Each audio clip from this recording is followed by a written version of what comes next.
I have watched empires rise and fall. I have seen kings and generals make decisions that echo across centuries.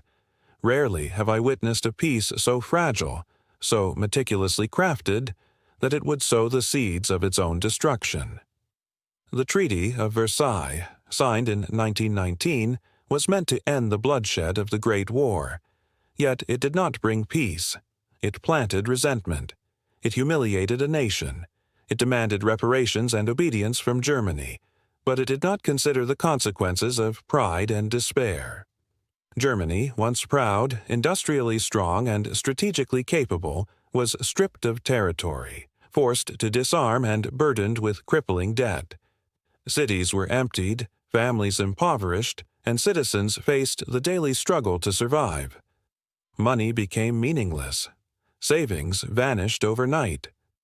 The leaders of the world believed that punishment would prevent another war, yet they did not understand that humiliation can breed anger, and anger can become a movement. Respect for authority crumbled, trust in governance faded, and the very foundation of society began to fracture. In essence, the first fatal mistake was made, not on the battlefield, but at the negotiating table. The architects of Versailles failed to foresee the consequences of imposing harsh conditions without foresight or understanding of human pride. And yet, the story does not end there. Out of the despair sown by Versailles, extremism began to rise. The 1920s saw Germany struggling to survive economically, politically, and socially. Hyperinflation rendered money worthless, leaving millions hungry and desperate. Families sold possessions for a loaf of bread. The proud industrial heart of Europe was reduced to chaos. Out of this desperation came radical ideologies, first as whispers in the streets, then as rallies in the halls of government. Extremists promised certainty and uncertainty, strength and weakness, and revenge for humiliation. People who had lost faith in democracy turned to leaders who claimed they could restore national pride. The mistakes of Versailles and the rise of extremism are two sides of the same coin. One created the conditions, the humiliation, the economic collapse, the political instability. The other exploited them, turning desperation into a tool for power.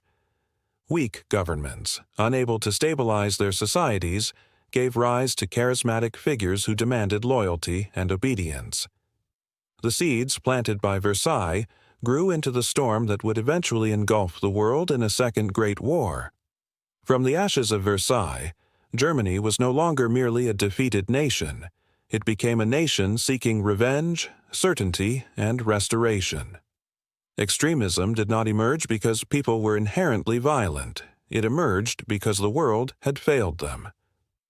History repeats itself. Punishment without foresight, economic mismanagement, and social despair always breed the next crisis. The humiliation imposed by Versailles, combined with the inability of democratic institutions to address suffering, created fertile ground for authoritarian leaders who promised to right every perceived wrong. And so, the lessons are clear. Peace imposed without justice can become the very cause of future wars. Economic collapse does not simply end in poverty. It breeds extremism and hatred. Weak leadership and misjudged punishment produce the conditions where the next conflict is inevitable. Germany's descent from humiliation to extremism illustrates a universal pattern. When nations are punished without foresight and citizens are left desperate, extremism rises, and the world moves closer to catastrophe. This comparative lens, from the Treaty of Versailles to the rise of extremist movements, shows that history is rarely accidental. The decisions made by leaders in 1919 directly shaped the political and social landscape of the 1920s and 1930s. One set of failures created the conditions, the other exploited them. Without understanding both, the lessons of history are lost. And from this we see clearly how WWI did not simply end in 1918.